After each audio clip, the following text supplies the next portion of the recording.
Good morning, everybody. Welcome to Geezerology. They're Bob and Dan from Missouri. I'm Scott in South Florida. And today we're going to discuss the new Jackson Browne album titled Downhill from Everywhere. It was released a couple months ago on July the 23rd. This is Jackson's 15th studio album, his first since 2014, Standing in the Breach. Look at his discography. He tells us that for quite a few years he's releasing an album every 4, 5, 6 years. This has been a 7-year gap, so it's not out of the ordinary. But anyway, this is Dee's suggestion. He initially suggested that we do a discussion of one of Browne's albums from back in the 70s, but then we found out that Jackson had a new album coming out just even as we were speaking. So we thought, well, let's go ahead and tackle the new one and see what he's up to these days. So Dee, anyway, this one's yours, buddy. You want to get us started? Okay, thank you, Scott, and thank you for the the backing information. That way I don't have to repeat it about this being Jackson's 15th studio LP, and his last one, I think it was 7 years ago. And I'll mention what I told Bob off camera, that for Jackson Browne fans, this is like putting on a pair of comfortable broken blue jeans. The topics are there, the musical arrangements there, and his voice for the most part. I mean, the man is 72, going to be 73. I think it's mostly there, maybe a little burnished around the edges, but the LP was released July 23rd, so it's only a couple months old. It was recorded at Groove Master Studio in Santa Monica. And right now, he is accompanying James Taylor on a tour of the States. So he's promoting his new LP, Downhill from Everywhere. And I've been a fan of Jackson Browne's, but not I guess, hardcore one. I did see him perform in concert back in the 70s as an opening act. And that induced me to buy the follow-up record. And I would say that Jackson on this one, he's staying in his groove. I mean, which is a lot to say, because outside of probably Bob Dylan, I don't know, well, I guess Joni Mitchell, as far as the singer-songwriter who set that tempo in the early to mid 70s, and then he expanded on that. Just a little history for non-Jackson Browne fans. He got his start in Southern California playing clubs out there, and he was invited to join the Nitty Gritty Dirt Band initially. And from that, he continued to perform in clubs around there. And starting from his first breakout single, which was Doctor My Eyes, which pushed him into national prominence. He continued in that vein with For Every Man, Wait for the Sky, highly acclaimed LPs. And then I guess his biggest commercial success was in 1976 with The Pretender. Okay, Downhill from Everywhere. The title cut is one of the topics that Jackson likes to touch on, and that's environmental themes and social commentary. And that's exactly what this song is about. He talks the lyrics, downhill from the NRA, downhill from this and that. What he's referring to is the ocean, and it's being polluted. But so on that case, he's right in the same groove. Other socially commentary related songs would be The Dreamer, which touches on immigration of a little girl and her experience coming to the United States. Now, musically, he's got a great band, I think. The steel guitar sound was always key to his background music, I felt. And David Lindley for years has been that man. Well, now he has Greg Weiss, I believe is his name. He's the steel guitar player, and it performs a nice warm tone when it's used throughout this album. And concept wise, I would say this is no surprise, doing what he's doing. Introspective lyrics, topics of getting older, finding romance late in life. That is Minutes to Downtown.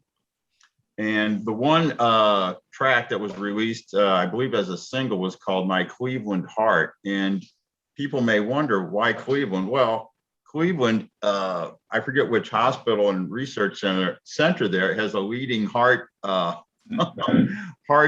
surgery and research center. So I think he played off that. But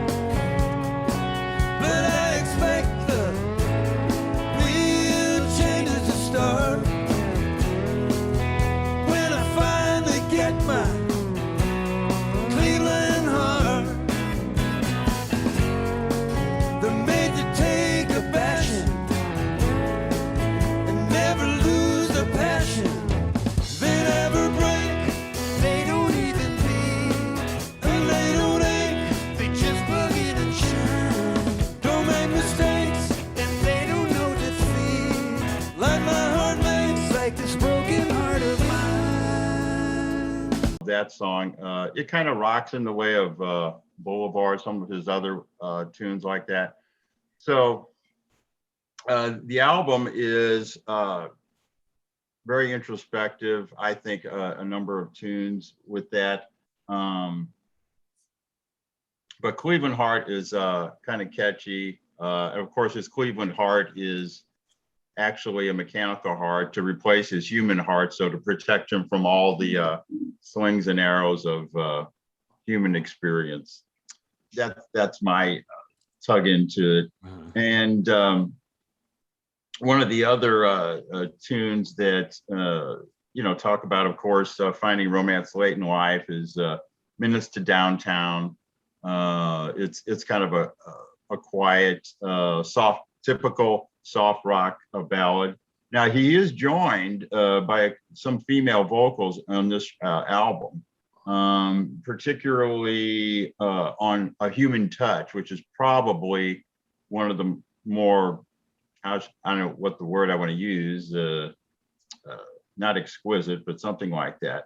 It was co-written with Steve McEwen, who's in his band, and the vocals are done by Leslie Mendelson. In fact, on a number of these tunes, Jackson has gotten songwriting collaborators. Val McCallum helped co-write My Cleveland Heart.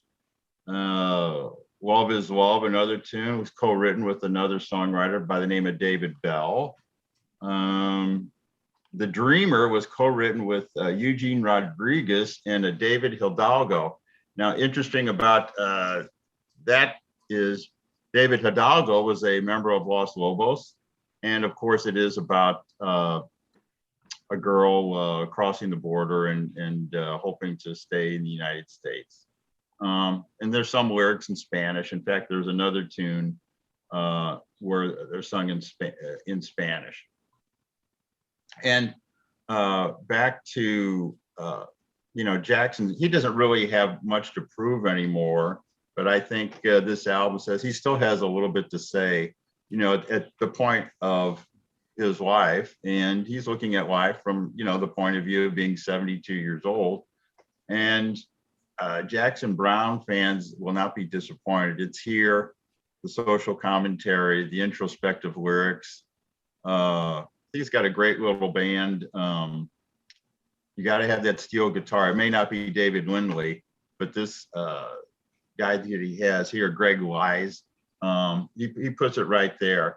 The only song I wasn't fond of was called A Song for Barcelona, it was credited to 5 songwriters, and I just thought it was a little long, but outside of that, I was going to say in my commentary, A Song for Barcelona, I was listening to that. It's like there's about 4 times it's 8.5 minutes. About 4 times during the course of that song, I thought it was ending and then it started up again. And I'm sitting there going, God, is this thing going to go on forever? Yeah. And I kind of feel like I was always in a lot of Jackson stuff in the 70s and 80s. yes, he did have those, more quieter, laid back tunes, but he always had a couple rockers in there. And there's, like I say, My Cleveland Heart and Downhill from Everywhere.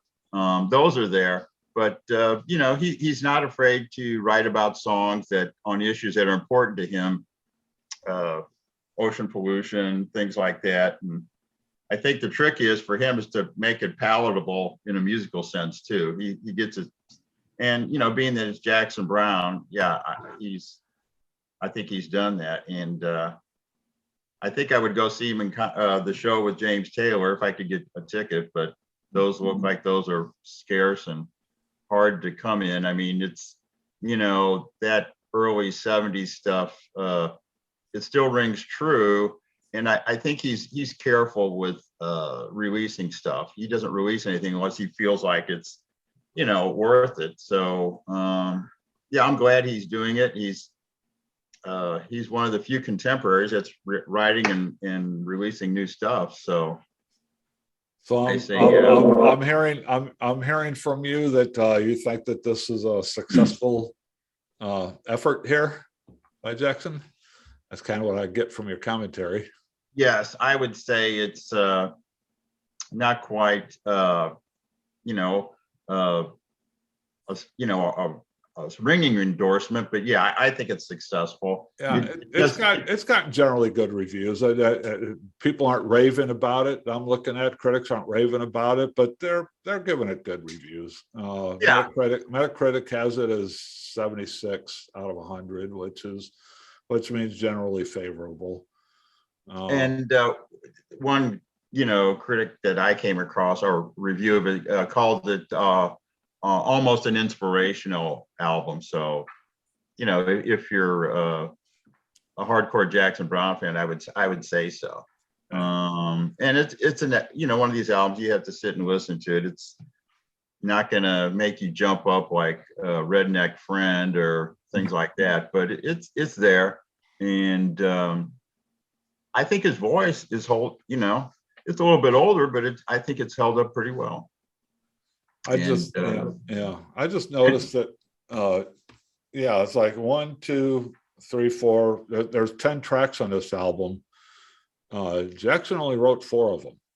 Yes, yeah. Yeah, the rest of them are written by others. I mean, these mostly look like people who are playing on this album, but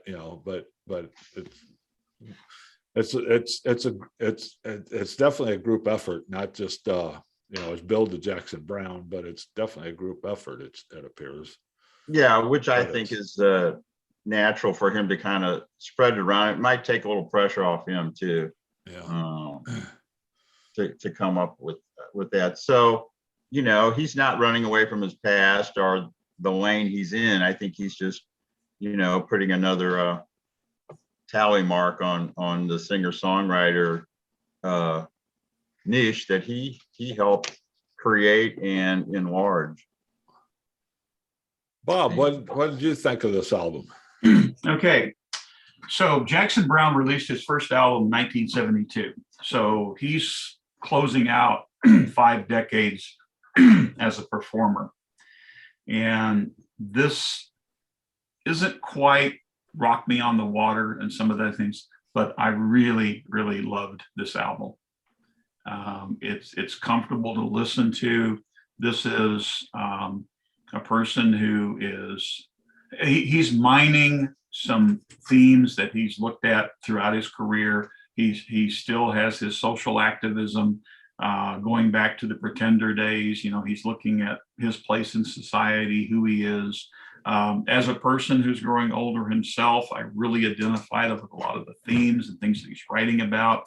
I think it's a beautiful album. I took my iPad and a set of headphones, and I went out to the gazebo in my backyard there by the tree line. And we've got beautiful fall weather here right now. So I just sat there in the chair, my eyes closed, with this coming over the headphones. And it just felt like a nice, gentle, warm breeze on a spring day. It was just flowed. And then it's got some songs that pick up the tempo and kind of rock out. Human Touch exquisite. What a beautiful song. And Leslie Mendelson, who trades vocals with him, has got a beautiful voice, just awesome. I really appreciated the social commentary. The lyrics on some of these songs are great. The opening song, Still Looking for Something, has the line, don't know that I'll find it. If all I find is freedom, it's all right. Love that line. On, excuse me. And then another line, I've been walking that broken line between the way life is and the way it seems. So a lot of great introspection on here. And, I'm kind of a social justice guy too. So I really appreciate that he's still looking at contemporary issues. Dreamer, I thought was a beautiful song, about and touching on the immigration issues. Musically, beautiful fluid guitar work. It's got some great Latin rhythms in there. I was very impressed. And this is the way you can still be relevant and be an aging musician. And, we were talking in our Geezerology news part about Phil Collins and everything. Here's Jackson Browne in his 70s, but his voice he doesn't quite hit the high notes. I can't see him singing Stay again, but his voice is still strong. The music is strong. I liked it. Very impressed. Good choice to review, Dan. Just a bit of trivia that I just learned when I was researching his debut album in 1972, January 1972. The title of that debut album was Jackson Browne. People have always thought the title of that album was Saturate Before Using. It's not the title of the album. What it is that was a graphic element that was on a cover of the album, and it wasn't intended to be the title of the album, but everybody thought that was written. Yeah, that's a photograph of a water bag. Right. And you're supposed to, it's the wording on the water bag. You're supposed to saturate it before you put water in it. Right. And I always thought that was the name of the album until just a few hours ago when I was just doing a little bit of research. I thought that way for a long for decades until I read that somewhere. I'm as for me, not your wheelhouse. No, Jackson Browne is not. I'm not the audience for Jackson Browne. I got to be honest with you. I listened to this album and I thought, and I've listened to, I've heard a few Jackson Browne songs on the radio or whatever over the decades, and I've never paid too much attention to them. I've never there's never been anything that's grabbed my attention. And I listened to this album, and I mean, I knew I was listening to Jackson Browne's new album because that was a point of this exercise. But I got to be honest with you, I was listening to this, and I had no idea what the difference was from this album and something that he might have recorded in 1974. It's like, there doesn't seem there he hasn't seemed to gone off that path very far. No, that's why I said it's like putting on a broken set of blue jeans, for fans of his, that, he's not going to take them off that lane very far, but he didn't go off that lane. I mean, it sounded exactly like what I've always for decades have thought a Jackson Browne album would sound like. This is it. Like I say, not I'm not the right audience for this. I don't want to give it a star rating or a review or anything like that, just because I'm just not, it's not my thing.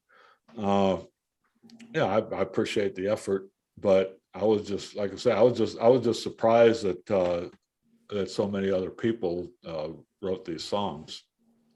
Jackson didn't write but 4 of them, and it just, like I said, it sounded like a Jackson Browne album. It to me, it sounds to me like elevator music. It's just kind of there. Nothing stands out about it or grabs my attention, but that's me. That's not a criticism of the album. That's just a description of what doesn't appeal to me. Scott, I, permission to speak freely. Yeah. Okay. Scott, I love you like a brother, but this Uh-huh. is one of those Jane, you ignorant slut moments. Whatever. Things don't have to be weird to be good. I'm not saying it has to be weird to be good, but something has to stand out about it. I mean, this Well, is just. Why? Why can't we have a place for something that is just, Oh, you can have a place. It's just not a place that I'm going to visit very okay, often. well, it's my place. And I mean, I That's enjoy good. listening to it. It's just, That's you good. know, I'm not, it is, I'm it's not just, saying there's anything wrong. I'm not saying there's anything wrong with it or anything bad about it. I'm just you know, saying and it's I, not you a know, place that I at like. age 72, I don't expect Jackson Browne to be anything but Jackson Browne. And Well, that's good because Yeah. he's not. and so, and I think that's, yeah, Jackson Browne's still Jackson Browne. And one note I can pass along for hardcore Jackson Browne fans. He and his band recently completed a taping of Austin City Limits. And it's going to premiere on November 13th on PBS stations nationwide. So it's November 13th, Jackson Browne on Austin City Limits. And Still working, still pleasing, still putting out quality product. I can't criticize that. You know, that's you know. yeah, and I think definitely in the early 70s and all that, I had my preferences for hard rock music, but I did have some, to use Bob's line, guilty pleasures. I mean, yeah, I listened to Jackson Browne, and I think I was brought over to his side a little bit by hearing him perform, just he and one other musician. And, you know, Joni Mitchell. Now, I didn't stray too much. I was pretty particular. I said, if I'm going to listen to singer-songwriters, I'm going to keep them to Jackson Browne's level of, you know, songwriting and his wordplay. I mean, you know, it's a lot more than, you know, than a lot of similar ones. So, but yeah, I don't expect him to do Jackson Browne interprets rap music or anything like that. Well, I would hope not. I mean, to use another baseball analogy, he's going with the pitch that brought him to the big leagues. He's going with his, you know, curveball or sinking fastball. So yeah, he came out of that whole Laurel Canyon scene, which you know, was Bob and I don't know if Dee's seen it, but Bob and I saw a documentary on Epix, I think it was, a while back, talking about that whole Laurel Canyon influence on music back in the 70s. You know, Crosby, Stills and Nash, Joni Mitchell, the Eagles, you know, that whole bunch. yeah. And this is the old comfortable glove that fits right in with all of that. I do know that at one point, and I went back and looked at and checked. Now he did like right out of high school is when he joined the Nitty Gritty Dirt Band, and he was with the Nitty Gritty Dirt Band. I don't know if he was actually an official member of the Nitty Gritty Dirt Band or not, but at least he played with them for a little while after he graduated from high school in 1966. And then shortly after that, he went to New York. He moved to Greenwich Village in New York, and he became a staff writer for Elektra Records. And right as he turned 18, right around his 18th birthday, and he got hooked up with Tim Buckley and Nico. And I know that in 1967 that he had a pretty big role in Nico's debut album in 1967, the Chelsea Girl, where he wrote a few of the songs and he played acoustic guitar on it. And then after that, and he got romantically involved with Nico, broke up with Nico, moved back to California, and then that's when he started hooking up with people like Glenn Frey and all them, and eventually got a recording contract and became a big star. But yeah, I just thought that was an interesting little sidetrack he made, where he got involved with John Cale and Lou Reed and Nico in 1967. I had read I didn't want to bring it up, but that he did some work with Nico, but I didn't know that he was that. Yeah, he's all over that Chelsea Girl. He wrote a few of the songs, Okay. and he plays guitar on that record. Yeah, so yeah, I mean, it kind of makes sense. That was where all the folk singers and songwriters would go, was Greenwich Village. Yeah, to right. showcase. Yeah. But anyway, he'd been doing it for a long time, been successful at it. He's gotten involved in politics. He's gotten involved in environmental concerns, I know. He's been married twice, has 2 children.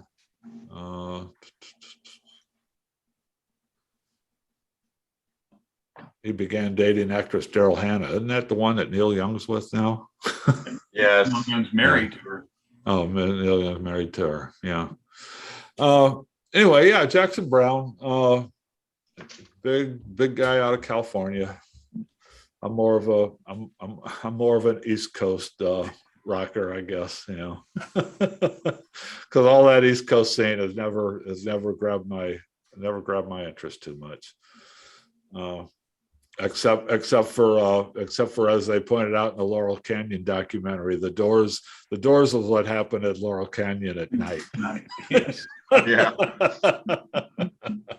Remember that line, Bob? Yes, I do. Yeah. So, in my world, Jackson Browne and the Doors can exist. Yeah, that's. I I have no problem with them existing, but as long as I don't have to tend to them, I'm good. I'm good. Okay. Anything else on Jackson Browne or on this new album? Other than just a little personal thing, you mentioned him being in the Nitty Gritty Dirt Band. He was with them in their early days. Didn't stay very long, but he did play a significant role with them. And the Dirt Band did a 50th anniversary concert special at the Ryman Auditorium in Nashville a few years back, and they invited in all the people who had touched their careers, and he was one of the ones who performed with them at that show. So. Yeah. It wasn't a long encounter, but it was significant for all of them involved. Yeah. He, like I say, he was just a kid. He just graduated from high school for a short period of time. But you know what? It was somebody who's now named Jackson Browne. With capital J, capital B, Jackson Browne. If you're in the Nitty Gritty Dirt Band, you can't tell your history without mentioning Jackson Browne, right? Exactly. Yeah. And vice versa. If you're Jackson Browne, you can't tell your history without talking about the Nitty Gritty Dirt Band. My thing is, if you like the Southern California singer-songwriter type concept, and you like your music, a little bit on the nicer side, and if you have some things about social consciousness, you could do worse than give this a check out. Yeah, agree.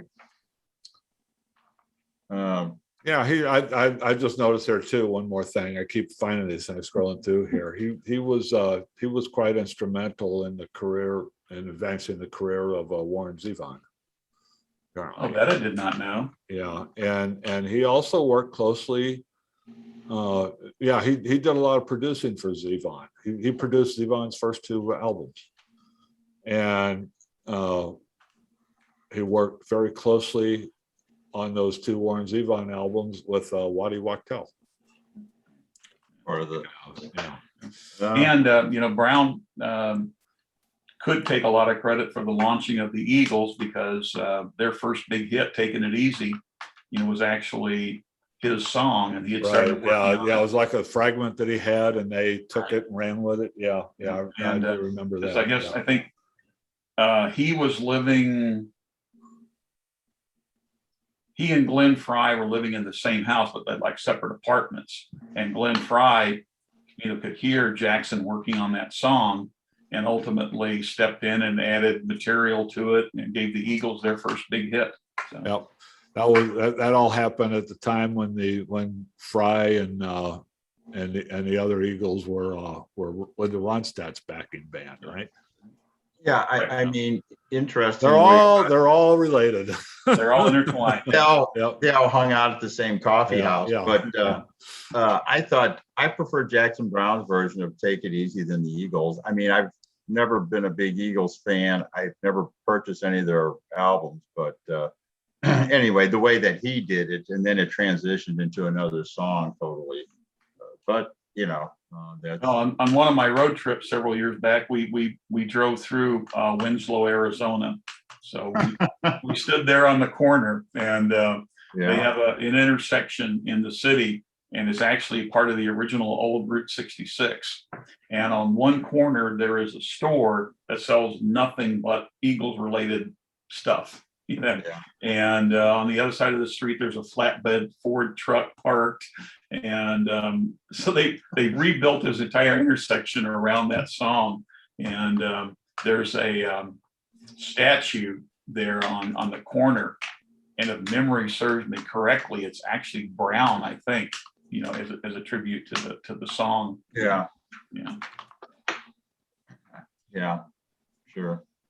Okay, gang. on the corner. Okay, gang, thanks for joining us. That was our look at Jackson Browne's new album. Go check it out. I think it's on all the streaming services. You could probably buy it for digital download, but yeah, it's widely available.